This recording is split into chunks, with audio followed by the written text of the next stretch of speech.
I feel God, bro. If you don't write checks, how do you pay these guys? Straight cash, homie. I've never seen anything like it. I've been affiliated with the NFL for over 30 years. We want the ball, we're going to score. They are who we thought they were. And we let them off the hook. That's a W. Come locked in now, laser focus. Can't wait. Thank you so much for tuning in to the Optimistic Fan Club podcast. Hope you guys enjoyed the new intro. Worked on that for a couple days. All the little title cards hand drawn by myself. Many hours spent doing that. So hopefully somebody out there appreciates the fine details. But today we're going to cover all of the games in the first round of the playoffs. If you came here to check out the Browns, I'm going to put them at the end. I would hope that you would sit through these first matchups that we're going to cover before then, but we will cover the Browns. They will have their time at the end because I know most people watching this are from Cleveland or are Cleveland fans, but we're going to have to adapt. At some point, the season is going to end. It's not all going to be the Browns. We're talking general NFL, so strap in. Let's get into it, and let's get started. So right off the beginning, let's go. Dolphins at Chiefs. As of today, people are saying it's going to be negative 30 Fahrenheit with the wind chill. It's going to be one of the coldest games in NFL history at this point, I believe. And obviously, Miami coming down from Florida, that is going to be quite the shock. I think at that point, when it gets that cold, no one has really played in those elements before. So it's going to be pretty uncomfortable for everyone involved. The Chiefs aren't going to like it. The Dolphins aren't going to like it. But the Chiefs will have something, at least a couple more days of preparation in those elements leading up to it. So there is that one distinct edge there. But let's be honest about the Dolphins here. I don't know how many Dolphins fans watch my videos that I put out or anything, but I've made some statements saying that the Browns defense is a lot like the Dolphins offense in a lot of ways. When they play lesser opponents, they can beat down on them. They can really take you out quick and fast within the first couple of drives, and then there's no climbing back once the mojo gets rolling. Raheem Mostert, Jalen Waddle haven't been available like they were in the early parts of the season so far in these back couple of weeks. That clearly affected them against Buffalo. They still put up a good fight. There were a lot of mistakes on Miami's part, even though there were some mistakes on the Bills' part as well that gave them the ball back. Maybe the game shouldn't have been as close as it was in that final Sunday nighter of the year. But they still put up a fight. They still have the weapons. And this is going to be an interesting game because the Chiefs, they have been struggling. This is their worst year with Mahomes so far. It's probably the worst year under Andy Reid minus the first season when he got there with Alex Smith, and even that relative to the rest of the NFL wasn't that bad. But the standard that they've set is Super Bowl or bust. Probably Kelsey's last season. That's what it feels like to me, at least, unless something wild happens and they all kind of agree in a last dance type decision where we're going to make one more run, Kelsey come back, Andy come back one more year. You know, there's been a lot of retirings over the past couple days. Yesterday, Pete Carroll, Bill Belichick, Saban, and I'm missing one more. This is all off the dome, unedited, so can't rely on producers or looking things up after the fact. We'll stick with those three for now. Comment who I missed below. But I think Andy Reid is next in that line of guys. And there has been some whispers that this could be the year because that's an uphill battle. You've reached the mountaintop twice. Are you really going to try and do it again and start from scratch once your best offensive weapon has gone to Miami and then your second best, or option 1B, Travis Kelce, is about to retire? I don't think Andy's going to want to be around for all of that stuff. So I think he'll be involved in the organization to some degree, but I think it's time for Mahomes to find a new running mate. I do think they sneak out of this game with a win, though. I'm going to go Chiefs 24, Dolphins 21. Very close. Comes down to a missed kick by the Dolphins to send it to overtime, or a made kick by the Chiefs to go all the way. But I think Tyreek Hill is going to show out. I think they'll really ride Mostert because it's looking like Mostert and Waddle are going to play. But I just think the slight edge of, or maybe not slight, but the edge of the elements and the fact that Mahomes has been there and done that will make a big difference. Even Kelsey sitting out for that one game will make a big difference, because when you're older, it takes longer to recover. That will do a lot to help him get a little bit of a giddy up in his step. And I could not see his career ending in a home game in the playoffs in the first round in front of Arrowhead. I don't think that's going to happen. So got Chiefs 24-21. And one final idea on this, like, the Chiefs haven't been great. However, a lot of that has just hinged on the execution of the receiver group. If they somehow turn it on, and sometimes these things happen where a group of players just winds up going on a heater and hitting their stride, it's like, you know, a great or a mediocre team in the playoffs in the MLB. Their power hitters, their bats just start lighting it up in the playoffs, and it becomes a whole different environment. It's a new season in the playoffs.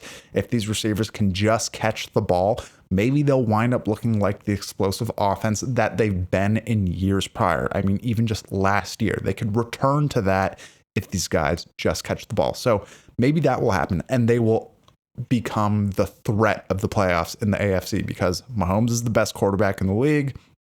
That's not a shocking statement whatsoever. He always gets the ball to these guys in stride. They just have to convert and make the most of their opportunities. So they could honestly wind up being a major threat. So Chiefs 24, Dolphins 21. Okay, Steelers at Bills.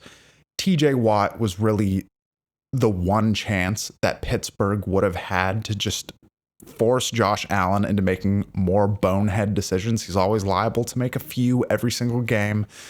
TJ Watt would have made that a consistent issue every single drive. It sucks that he's not going to be able to play, because that would have made that game a lot more fun to watch than what I think it'll turn out being. I still think it'll be decently close early on, but the Bills are going to pull away. 35-17 is what I've got it as, and Josh Allen is really the only person who can keep this game close. Everyone knows he's a gunslinger. He's a Brett Favre. He can make you rip your hair out, or, you know, jump up and down like a little schoolgirl because you're so excited at what you're seeing. Josh Allen is the key to this. He's the key to the run. He's the key to the run game and the run that they're trying to make in the playoffs. But I think additionally, if I was putting money down on some prop bets, I would hit all of the overs on Stephon Diggs. I think that all of this quiet production, he's shown, like, you know, there's a lot of noise around. My brother's on Twitter saying that I should leave Buffalo, all that background noise. I think that Diggs has handled it, for the kind of guy that he is, better than most people would have expected. And I think that he is primed for an outbreak game, or breakout game, not outbreak. We don't need any more outbreaks. But I think Diggs, it's his time. He is going to become a major factor, and this game will kind of set the precedent for the run that they're going to make in these playoffs in the AFC. So Bills 35, Steelers 17. Steelers, unbelievable that they even made the playoffs.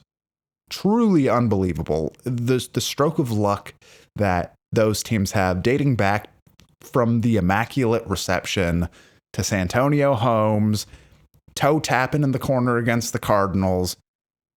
Those were unbelievable things. The fact that they made the playoffs this year is up there with some of the lucky breaks that they've had. And I'm not denying the Steelers' greatness. I know I'm a Browns fan. This is all Browns content for the most part on this channel.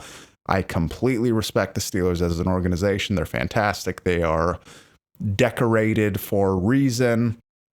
This just isn't their year. And honestly, I think that it would have been better.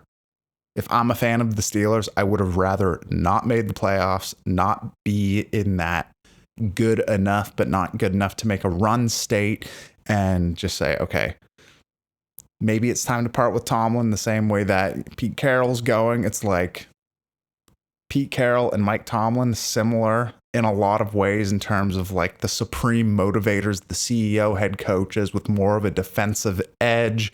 The team really embodies their energy and attitude. But it was just time. It was time in Seattle, and I think it is time in Pittsburgh as well. Both of those guys could work basically wherever they want, especially Tomlin being how young he is. But it's just time for a fresh start. So this will be a nice consolation extra game, but I would not put anything on the Steelers to make this close. Okay, Green Bay at Dallas, and I just got to check my time here. Green Bay at Dallas. This, to me, is the most probable upset in the playoffs this year. This is the one. I think Green Bay is so much better than a lot of people realize. And I know it's kind of been in vogue a little bit more to start embracing Jordan Love. And I'm not trying to be the I told you so guy, but about a month ago, there was a big video that I did. It was a preview for, I forget which week of the NFL, but I made a bold prediction. It was my bold prediction for that episode that Green Bay was going to win out over the rest of the season and Jordan Love was going to ascend as a star. This was, I believe, the week after Thanksgiving where he had that great game against Detroit. Then they blow that game against the Giants. But even still, I was basing that take on, like, you can see the way the ball jumps out of this guy's hand. He's completely stepped into that movement and motion of Aaron Rodgers and Brett Favre. It's clear that when you spend enough time sitting behind a guy, you pick up on their mannerisms, you pick up on their movement, their play style, their ability to command a team. Jordan Love is a very special player. He reminds me of a lot of Justin Herbert, but I think with more touch on his deep ball. Like Justin Herbert, when he throws deep, it's like a javelin just flying through the air, but Jordan Love has that sweet touch on the ball like Aaron Rodgers does. So I think they are a major threat, and I think the Cowboys have the weight of the world on their shoulders. The Cowboys, for a long time there, it was looking like they would be the number one seed in the NFC. San Francisco obviously makes a run late. They beat the Cowboys. They go on. They're the number one seed. That's fine. Cowboys are probably looked at as like the number 2 team in the NFC, though. Regardless of seeding, in terms of just like talent on the defensive side of the ball and on the term and in terms of offensive weapons, like they're that team, but they're playing in the wild card weekend. They have to win this game. McCarthy knows he has to win this game. Dak knows he has to win this game, or else it's just another notch on the belt of losing a highly competitive game in a time where you had to win to move on to the really competitive game. Because last year, they take out Tampa Bay, but Tampa Bay was not a good team per se. They were severely down off of what they were the year before that. So that playoff win means nothing last year. As soon as they move on to the next round, they got slammed by the 49ers. This is actually a very reputable and scary opponent in Green Bay. So I think they just eke it out with a game-winning field goal, something to that effect. And Dallas will win 31-28, but I don't know what the line's at now. Last time I checked, it was +7.5 for Green Bay. I would take that. I took them +7. That is my opinion only. This is not advice for you. That is just what I'm doing. But I think that this team is good. Jordan Love is very good and has a very bright future in this league.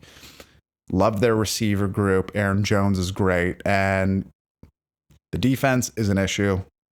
However, you can never underestimate the pressure that will be put on the Cowboys offense and Dak. So that could lead to some opportunities for turnovers. So we will see there. So Dallas 31, Green Bay 28. Got my paper here. Okay. next one, which is, to me, people might look at this as an upset. I don't personally. I think, again, the Lions have the weight of the world on their shoulders. Matt Stafford coming back to Detroit. I know Jared Goff has a lot to prove, but he has a lot to prove to his coaching staff as well, not just to himself and to the world and, Sean McVay for letting him walk. He has to win this game, or else Detroit will look to make a move to quarterback in these coming drafts. I know they brought in Hendon Hooker, I believe. They're already building towards that point because they will see this year, like, what is our cap? When it comes down to the quarterback has to win you the game, what is Jared Goff's ceiling? I know he went to a Super Bowl. That was with a better roster. That was with, more high profile offensive coaching.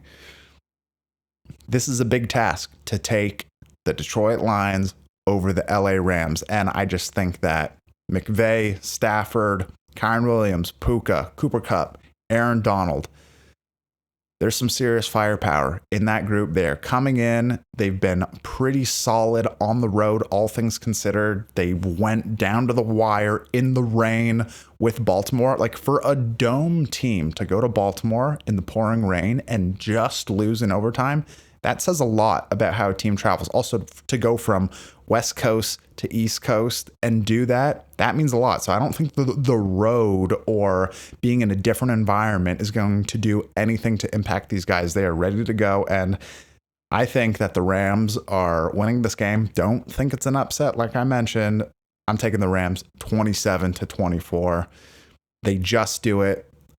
Detroit will make a run late, but I think Goff makes a critical error on a potential game-winning drive. And that's just me, but I really like the Rams here.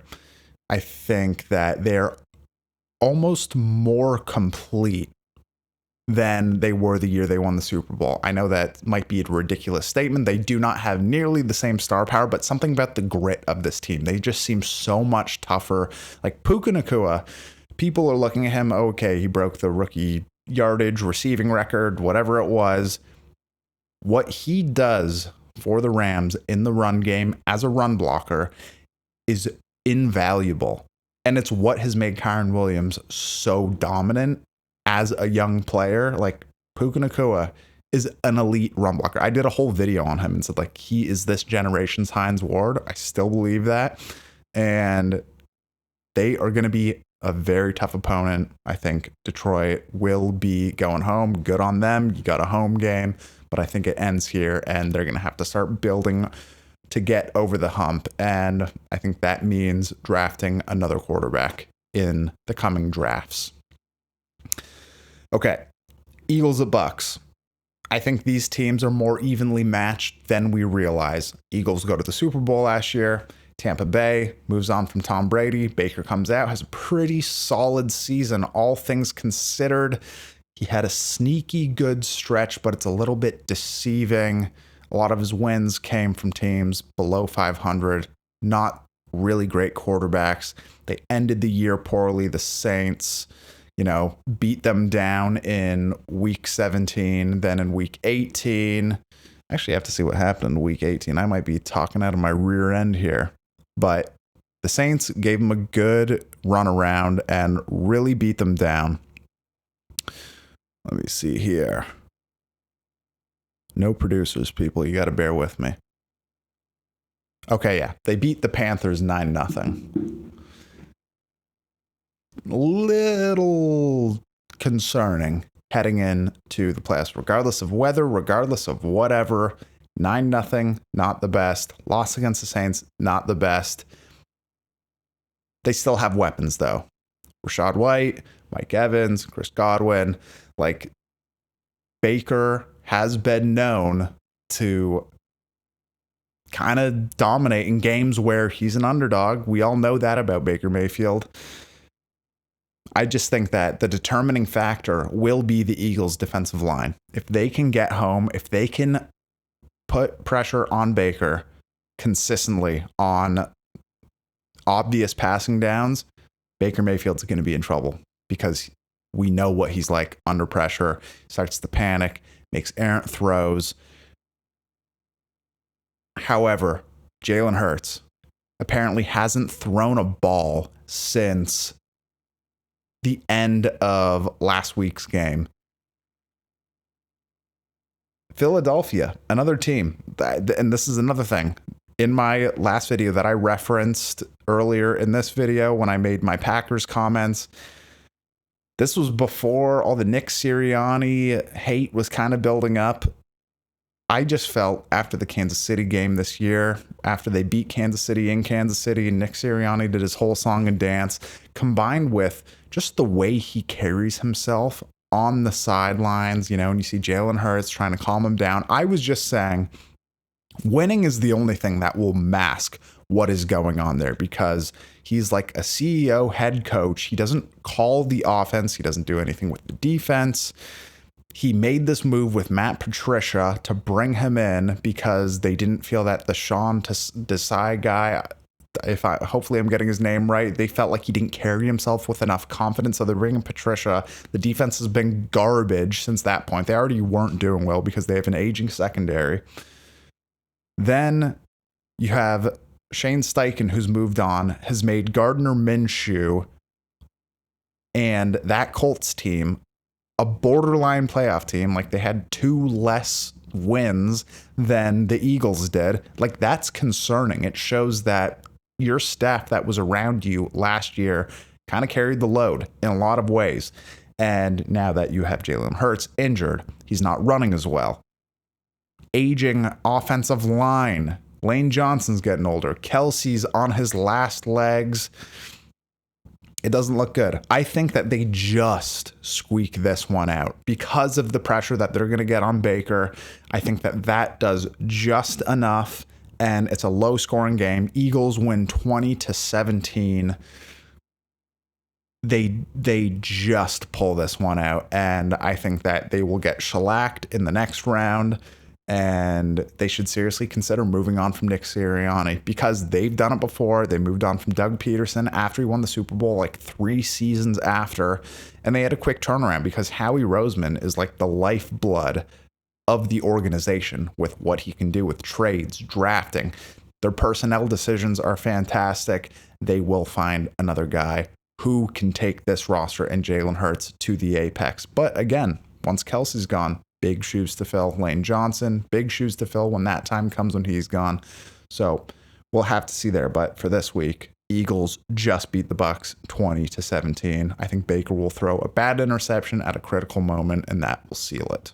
And finally, the reason why a lot of you probably clicked on this video, let's talk about the Browns at Houston. This is going to be a very interesting game. CJ Stroud didn't play in the last meeting on Christmas Eve. CJ Stroud is fantastic. He's been really the shock of the season. People were kind of split on Bryce Young and him and Anthony Richardson. But what Bryce Young has done, he's clearly the next great young quarterback. Fantastic. I think 23 touchdowns, 5 interceptions. Handled the ball really well, has great touch, can stretch the field. He can make every single throw, all the intangibles and tangibles.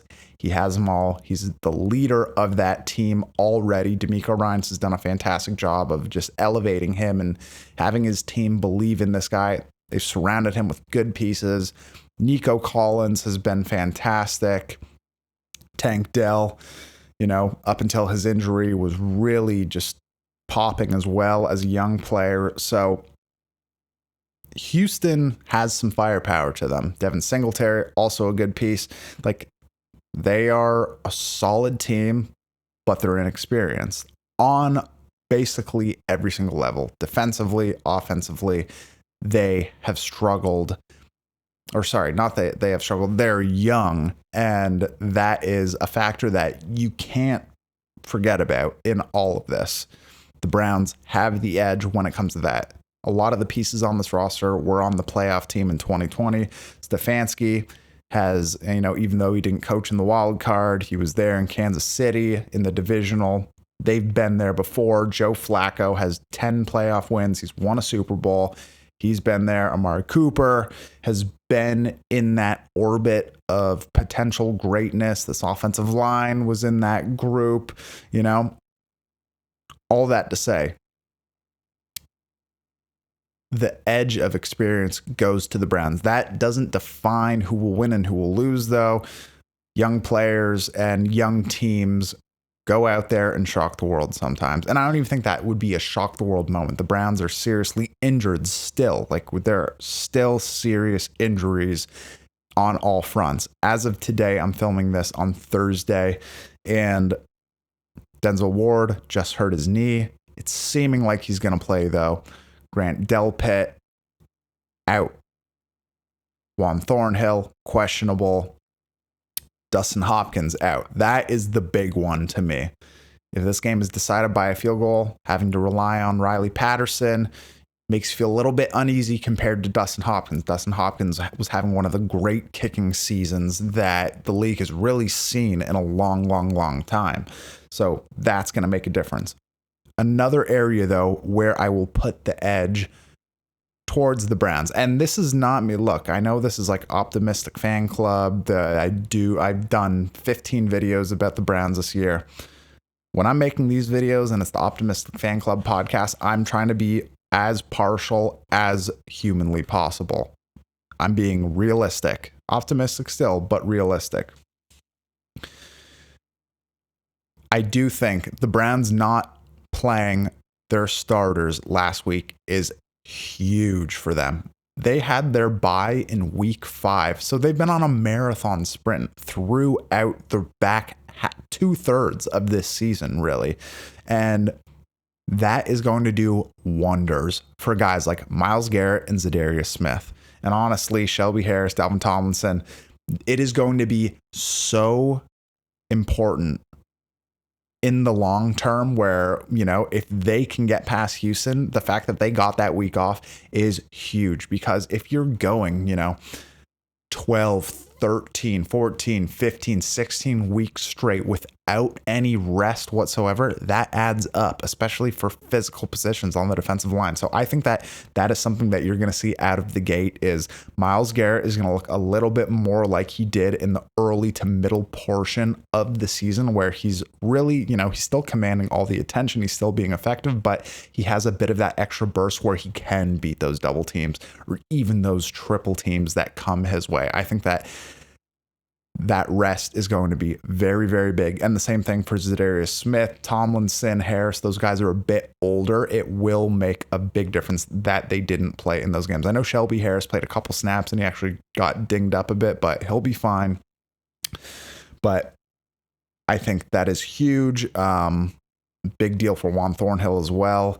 He's been playing sneakily good, despite what a lot of people have said, because I think people have some issues with Juan Thornhill in Cleveland because he called out people for being negative, which is basically the basis of this entire channel, so I admire that about Juan Thornhill.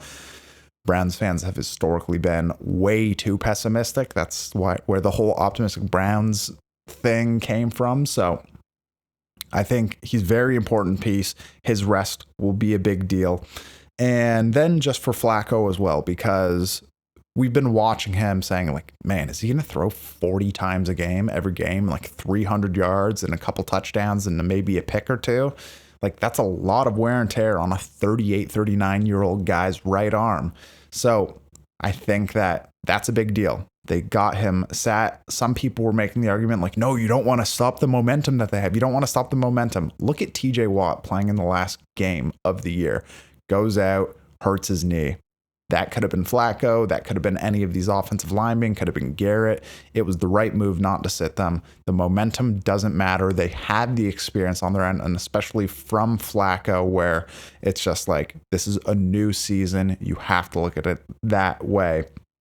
But in terms of how they'll match up, I am not holding my breath on the idea that Amari Cooper has a similar type of game that he did. I don't think that will be replicated one iota. I think it's like If he gets over 100 yards, that would be impressive because of the attention that he is going to require. So I think it's going to be Elijah Moore and David Njoku are going to really have to pick up the slack. They will have to be the guys to keep the motor rolling and running for this offense. And additionally, the way that we saw the run game kind of open back up against the Jets, I think that is very, very, very important as well to be able to lean on. And when it comes to the run game, I am feeding, especially if the Browns get a lead, I am feeding Kareem Hunt all game because of his ball security, because of his ability to just run north and not spend too much time behind the line of scrimmage like Jerome Ford tends to do. So I think Hunt is very key there.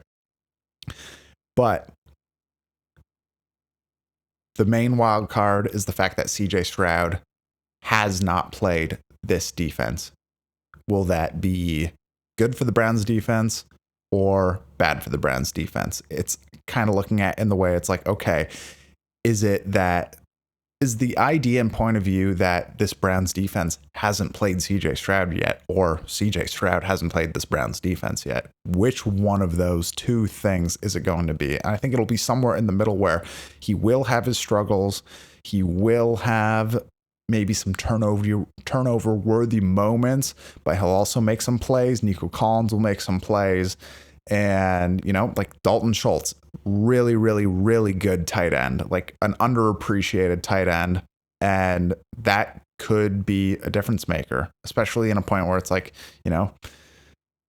Anthony Walker's out. You have guys like Tony Fields potentially being sent out in coverage. I don't know exactly how the Browns are running their defense. So if that's wrong, let me know again. But, you don't have Grant Delpit, you don't have all of your linebackers to be able to match up well with those bigger bodied receivers. That could spell some trouble. So we'll have to see, just like with all of these games, we'll have to see. But I think the Browns will take it 31-24. It'll be tight, but they'll get a lead late and be able to burn out the clock by leaning on Kareem Hunt. But I think CJ Stroud will have a very good first showing and that the NFL will be on notice for the Texans going forward the rest of the season. So just to kind of wrap it up, let's go through the picks one more time. So Chiefs 24, Dolphins 21, Chiefs win. Bills win 35-17 over the Steelers. Dallas wins a nail biter against those wascally Green Bay Packers 31-28. The Rams stun the Lions 27-24. Eagles eke out a win over the Bucs 20-17, and the Browns win in Houston in the first round 31-24. Thank you guys so much for tuning in and watching. I really appreciate it. Please let me know your score predictions down below. If you guys could comment, share, subscribe to this page, that'll do a lot to really help things. Also, the podcast is now available not just on Spotify, but iTunes, Apple Podcasts as well. So I'll link those below. Please subscribe to the page. There's going to be these podcasts weekly throughout all the off seasons. If the Browns win, there will be another recap video. However, we're going to end it for now. We're obviously not recapping the Cincinnati game because that was garbage and didn't mean anything whatsoever. So if the Browns win, we'll have a recap video. If not, look out for a lot more NFL content. Regardless, it's been a fantastic season. Let's stay optimistic. If you want some stickers, we got a couple down here. Excuse me. Don't know who I said excuse me to, but we got these. We also got the Helmet Man stickers, which are over there, which I can't reach to right now because I'll knock everything down, but these are available. Please go buy them, support the channel. It means a lot, and we will talk soon. Let me know what you thought of the intro as well. It's been great. All right, later.